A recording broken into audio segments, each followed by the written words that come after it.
Hello, and welcome back to another episode of ABA Mom. I'm your host, Allie, and today we have Jason, who is a board certified behavior analyst with over 20 years of experience in the field. And he's the brains behind his own consulting company that helps parents navigate the world of applied behavior analysis, also known as ABA. Please welcome Jason, also known as the ABA guy on TikTok and Instagram. Thanks, Allie. Yeah, we're so happy to have you today. I'm happy to be here. Your content on social media has been so engaging, and I've absolutely loved all of your videos and, the tips that you give parents. One video in particular that I noticed probably a few months ago, you suggested bringing a kid that wasn't ready to go into a restaurant into Target and just doing the Target cafe. I really like that one. Can you elaborate on exactly, kind of explain the strategies and why we might use that?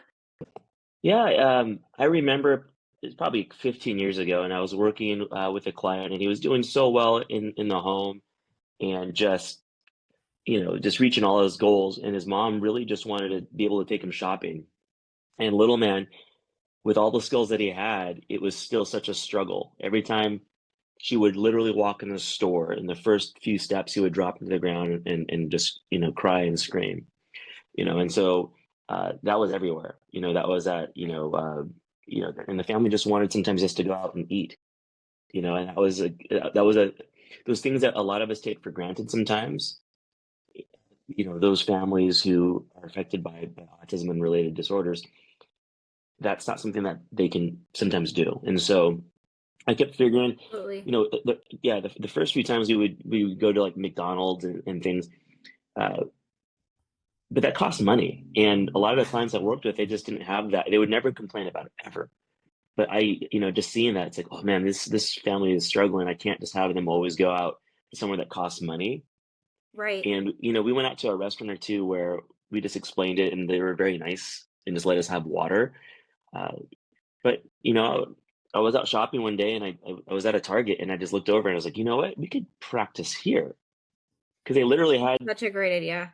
the chairs and the tables, and they don't really mind that you bring your own snacks. And so that's where it kind of started to go. And I've done that with dozens of clients. I've done that with my own kid, and so it's just, and it's nice because you can control the environment, which is nice. And just in our field, that's what we want. We want to try to go from that really controlled environment to hopefully the natural environment. And yeah, after probably a month or two, that family was able to go out to restaurants fairly easily, compared to what they were, dealing with before. And I'm always a fan of that. Anything I give to a parent, I want to make it as easy as possible. When I was just starting out 23 years ago, I was like a lot of us, where we have the most creative, most by the book types of things. Like, oh, this is amazing. I got these really complex reinforcement strategies. You have to use these 6 things, and I just came to realize that, hey, the simpler that you make it and lower the response effort, it's going to be something more readily usable by the families. And especially when you become a parent, like, oh, this is tough. I have to make this easy or easier. Right. No, I love that. And I think you made a really good point when you said that, it's something we may not think about, but, you think about those parents with kids with, disabilities or autism or, some sensory processing disorders that, that's a big task to go sit down and eat a meal. So I love that you just kind of came up with that while you were out. And I've had that too with, going to restaurants where we just order water, we're just practicing, but you're right, being able to kind of manipulate that environment in the Target cafe. I love it. That's such a great strategy to use. Yeah, and then a related one too is you do all this work with toilet training, Right. right? And you kill it, and you're happy. It's touchdown, right? The kid's readily doing it inside, Yeah. and then invariably you always have the parents say, "Hey, we tried to go to the zoo, and it was a nightmare. We couldn't they wouldn't use the bathroom. Oh no. Yeah. And that I've way, had that experience too. yeah, we all have. I've had that with my own kids. And so what I've recommended for years is Starbucks. I absolutely love Starbucks. And I started recommending Starbucks in particular, as opposed to say Target, because there's just so many there's so many stalls in a Target. You have people coming in and out, you have uh, the fans going on. Starbucks. At first I would have the parents work it on it in Starbucks or Target, but then I realized, there's multiple stalls there. People are coming in and out, and that's scary for a kiddo. I mean, none of us as adults like public restrooms to begin with, let alone a little kid who doesn't know how to navigate that. So I've always recommended Starbucks just because it's traditionally, a one stall bathroom. The parents can just, lock that door. No one's coming in. They can, you know, dictate when that water goes on, when the fans go on, when the toilet flushes. And so I love that just to practice it. And for the most part, Starbucks doesn't care if you just use their restroom. And so you can just, easily practice it. And a lot of times parents love Starbucks anyways. And so they don't mind practicing it there. And so, Right. yeah, it's a great way to A lot of to get parents the love right. Starbucks. You're right. Oh, it's, hard not to. Yeah. No, but that's a great suggestion, especially with the one stall. That's something I hadn't even ever thought of, is the fact that, that places where that might be a little easier for parents to expose to different bathrooms, to generalize it across different settings. And I think too, what you were saying about being creative, being outside the box, I do think that, all of us as new analysts kind of said, okay, so here's some things I can try. But as you get into the field, it's learning that it's not just one size fits all. So I think as you go with your experience, your over 20 years of experience, I'm sure you have all kinds of creative suggestions for parents. What do you feel is the biggest barrier for parents in your experience? The biggest barrier, I think, is the first off is really just the confidence, and a lot of times when parents in our field, particularly if you're looking at ABA companies that specialize, say, in early intervention autism, when they're coming in, a lot of times they're feeling defeated. And this is all new to them. They might have a new diagnosis and they're grappling with this. They are being recommended all these services that they don't necessarily understand, right? ABA, speech services, occupational therapy, physical therapy. And they're just saying yes to everything and just not necessarily understanding. And so many times they're just allowing you to be the professional, right? And they sit back and they're like, "Oh yeah, I don't know what I'm doing. You do it." And so that's one of the Right. biggest things I would always try to do is empower those parents. And so I love that. I think that was one of my strengths as a clinician is giving parents the confidence by teaching them and by showing them and saying, "Look, uh, Abigail is an amazing RBT, but what she's doing is not magic. We can do what she's doing. I don't want them to be a therapist. I don't. Right. But the way that she's playing, we can definitely teach you that." And that's what I would do and make it easy and take out our jargon, right? I never use, it's kind of nice being able to use some of our language, with you, which is nice, but I don't ever use that when I'm working with parents or people who are outside of our field. Right. And so that's the biggest thing in showing them. And it's so rewarding when you see that parent for that first time, being able to say follow through with an instruction. And they're almost surprised. Like, wait, I just did that? Like, yeah, you got this. And just, Good. yeah. So being a big cheerleader, I think is something that I do a lot, during those first few weeks, few months of session and just getting that hurdle of you can do this as a parent, and it's not easy.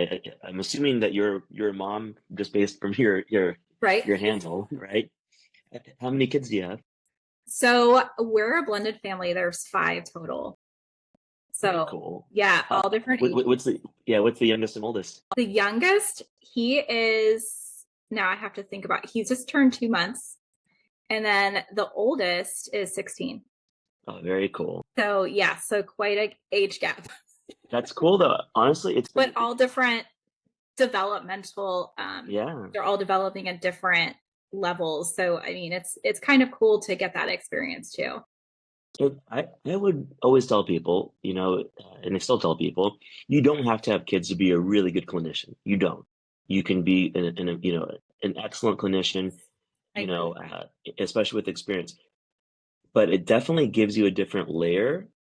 And I have a 6-year-old and an 11-year-old, and especially when my kids were at that age, where my clients were, I just was like, wow, this is giving me a different perspective, and that, and just an appreciation too. That's a big thing that it did give me. That's hard to do without being a parent is the appreciation part.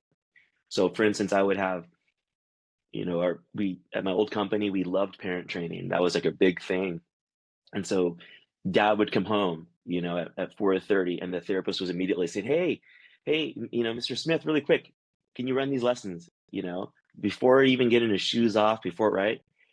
Right. After I became a parent, and you can totally relate to that, right? He was like, oh, yeah, let's get them involved, but also let's get them. Can they relax a little bit? Can they go to the bathroom? Can they, right? I love that. Yes. Yeah. And so as a parent, that was one of the first things like, oh yeah, that needs to change. We can you can still have active parents, but still be compassionate for that part. We're a lot of times, it's different when you're in a center, or a center-based Right. program versus an in-home program. I worked in both, Very different. but you are literally in the most intimate of settings when you're in their home. Yeah, and you're a guest in their home, and so it's like, you gotta. That's one thing I've definitely learned over the years. Like, oh yeah, I, just chill, chill for a sec. We'll get to the lessons. Let Yeah. mom change her clothes. Let dad, go to the bathroom. And I've had it too where parents think either one way or the other, where they, really the involvement sometimes is just very little, like, oh, hey, they've got this, Hmm. or the involvement is like, I'm going to be there every single second of everything you do. And I think Yeah, sometimes they just need to breathe and take a moment for themselves. So I that's think that's, huge. yeah. But I love what you were saying about the confidence because, looking back and thinking about every parenting goal that I've written, um, it really comes down to, and it's not a term that we use in ABA is confidence, but that's really what it is. It's like, teaching Hmm. one skill at a time. So, hey, I just want to teach you like positive reinforcement. So I just want to, teach you how to provide praise to your kids. So something very small, but it definitely comes down to confidence of the parent. So I love that. Yeah, it's huge. It's huge. I'm still trying to gain my confidence sometimes as a Yes, parent, right? It's just, I think we all are. We're all learning and growing. So I think that's true. So I also wanted to talk about, especially with spring break coming up and, parents planning vacations, that you did a video on vacations and not setting new expectations while you're on vacations, which I think is is true. Can you explain a little bit more about that tip that you gave parents? yeah. We just visited, Hawaii for the first time as a family. Yeah, and so I was, having a really fun time. It did get me thinking because so many of with my clients, they get super excited. Right? You teach them a new skill, they get very excited, which Yeah. is awesome for us, as BCBAs. We want that, uh, but we want to set that expectation where it set us a result for success, where we don't want to maybe start off toilet training while you're on vacation, or you're Right. starting to sleep train. I'll ask a parent, are you doing anything right now? And if they tell me they're taking a trip, I'm like, yeah, let's not do the sleep training yet. We'll do it when you get back. Because that's just you're just not setting yourself up for success. It's Right. logical, right? I Right. think that vacations, as you know, they're already stressful, even though they're supposed to be relaxing. It's still stressful. It's like to have your family have a good time. It's stressful, and so you don't want that added stress on something that you're not really confident yet in using. And so that's the big thing. That was a big message I had, basically. Just And, and yeah, I actually had a parent. It just reminded me of when I had a parent one time. They were going on vacation and their child was having some difficulty toileting. But they were going to go visit relatives, so they wanted him to be as prepared as possible. So they're like, okay, so while we're on vacation in a new state, we're going to go put him in underwear. And I'm like, wait, Different let time me zone. Like, listen. oh, yeah. I understand that you want him toilet trained and we're going to get there, but let's do it one step at a time, not in another house, in another environment, and start there. So it Well, and reminded me that's of that. I think that's so important to it, just, it, and that's an interesting challenge too that you got me thinking about, which is obviously we're always thinking about the parents where we have to help motivate them and be that cheerleader for them. And like, you can do it. But on the other side of that coin, you have parents like that where you have to the overzealous parent, the over like right. excited parent, where you also have to, navigate that, right? So you have to like, yeah, there's steps. Yeah. Yeah. That's a really good point. That's true. And that's probably what I was talking about too, as far as in homes, sometimes like the parents are either, Hmm. not there or they're really there. So it's good to have both. I love parent involvement. Like, don't get me wrong. I just want to make sure that um everyone has time to breathe and we all like You just want to make can it as focus on one productive thing and at a time. yeah, Yeah. productive and as effective as possible. And so that's what it is getting on the own end, right? In any regard, right? In any industry, you want to make sure because you have workers, you have people like that in general, and just making sure that they're all kind of on that same landing spot is going to make it the most effective. Yeah. Yeah, absolutely. Absolutely. So what do you think that your biggest tip is that you can share with parents? What do you think and then also if you want to share one of your best success stories. Yeah. Well, the biggest tip that I give most parents, and it's one of the first things I ask a parent in the first 5 minutes of any, beginning consultation, or even sometimes I'm just talking in general at a Starbucks. I ask them a simple question because they'll always have a load of questions and things. But my question to them is always this: how often are you taking breaks? And so I learned that lesson so far into my early on in my career, where I had this amazing mom who went to every IEP meeting, did everything, was at every session, was just so involved, and really wouldn't let anybody else, you know, uh, do anything, including her husband, including the babysitters, and they really wanted to. And I just remember one day, after I moved to San Diego, getting a call and saying that the mom had left. She got so burned out, and she just like left the family basically, and that just it kind of shook my world a little bit. Which just like wow, I thought that was the model parent, right? That it's like the worker working 70 hours a week. I used to think that was the good worker, and so that was super valuable to me. And I always ask that question of how are you taking your breaks? Because most parents, you probably experienced that, right? I don't have time. Well, Right. everyone Yeah. has. I was I that don't care parent. how busy you are. I was that parent. Yeah. I was totally that parent. I literally wrote an introductory report, on the first day that my child was born in the hospital after my wife and my son were sleeping. Yeah, I was used to be a Wow. workaholic. And so now I make sure that, and so that's the first thing I actually work on, making sure that they take that. And I start small usually, and that's one of those things where I had a mom and she would, her husband was on deployment, and, Mhm. she just would never take breaks. And she'd be up with her kid until like 11 o'clock at night when her kid went to sleep. And, we eventually worked on that, but we worked on like, what do you want to do?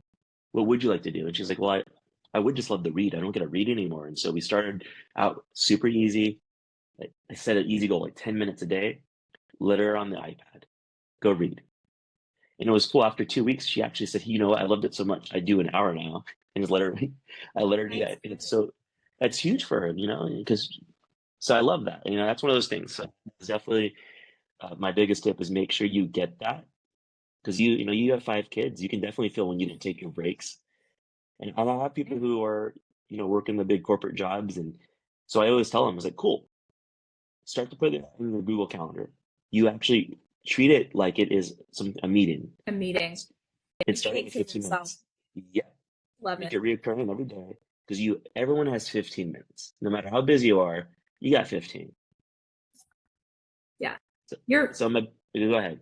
No, I was just gonna say you're right. That's a great point. I think I need to start adding that to my own calendar. Well, especially BCBAs, it's hard, you know, because so many of us, we're like what you do for a living, right? You are helping other people, and it's so hard because you're putting so much, of your cup, in it for everyone else. It's so hard. We're like usually the most guilty Yeah, of it's forgetting true. to do it We're for helping ourselves everyone else, and it's like we need to all take day. advantage of it. Yep, absolutely. And it's just, like putting your oxygen mask on first, right? You got to be able to take care of yourself That's before you they take care literally of tell you that, right? yeah. Yeah. Yep. Well, so many of us feel guilty. That's the thing Yeah. I generally feel is like the parents and then myself as well. You feel guilty when you take that time, and I always flip it on them. Like, hey, look, you can't be the best husband, best wife, best mom, right? If you're not recharging that battery, Right. you're probably not going to get to 100% because that's just not how it is anymore. I don't, just Yeah, but a little bit of a charge. We can't be totally drained. no. And, I just think about it, like even when the kids like, they're occupied doing something else, I'm like, oh, I gotta clean the house. Like that's my first go-to. It's like because that's usually the last thing I ever get to. And I think a lot of parents feel that way too. And it's like, if I don't have the cleanest house or I don't have, my kids not involved in, All these sports and all, sports yeah. and everything, right? Or and I've experienced that too. So I think And that is a caveat too. I tell them yeah. in these 15 minutes, Yeah. they're not for cleaning. They're not for Yep. making. They're not for making like appointment related type of phone calls. It is. You can schedule that time too, because you can Right. have Allie's cleaning time. Because I do have, after this podcast, I am going to do some laundry because it calms me. Uh, but yeah, you should have a separate where I don't care if it's working out, Netflix, reading, going Right. for a walk. That is Ali's time. I love that. I'm seriously adding this to my calendar now. Every few That's minutes awesome. just Yeah. something. That you really came on and showed me something today. So I appreciate it. But I think there's a lot of parents out there that feel that way. You've also mentioned that you felt that way. And I think just on the other side of that, we talked about confidence, but it's so important to that self-care is also really important too. We can't do everything. Hmm. We're not superheroes. In order to be the best super parent we can be, we have to start taking care of ourselves too. And I Yes, think and it's hard. It's hard too, Ellie, right? Because we've so many times parents are compared to superheroes, and that gets in our own head, yeah. right? Where we have to be. And so I try not to think of myself as that type of role because that's like an unrealistic expectation. It is. But we've used it so many times. We all have, you know. She's a super mom. I literally that first mom I told you about in my head, I was like, how does she do this? And the answer was she couldn't. You can't maintain it. Right. Right. Yeah. I mean that's really great. That's such an eye opener. Um so before we kind of wrap up, I do want to just make sure everyone can reach you. So, what is the best way to reach out for you, whether that's through social media or to get consultation from you? What's the best way for everyone to reach out to you? Yeah, I'm at the underscore ABA underscore guy and all social media, and then you can schedule a consult, a one-to-one consultation with me, and anywhere. It's all telehealth. At my website, amotoabaconsulting.com. Yeah, when I made that name, I didn't realize how long that. It's a little bit long, but I've seen I longer made it from ones. an email too. I'm like, oh man, that's long.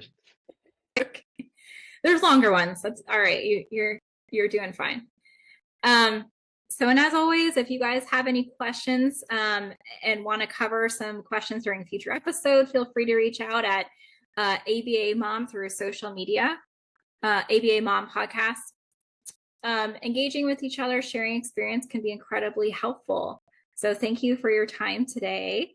And listeners, don't be afraid to reach out Thank you again, Jason. And listener, enjoy the rest of your day. Take care, everyone. Remember, you're not alone on this journey. Thank you. Thanks, Allie.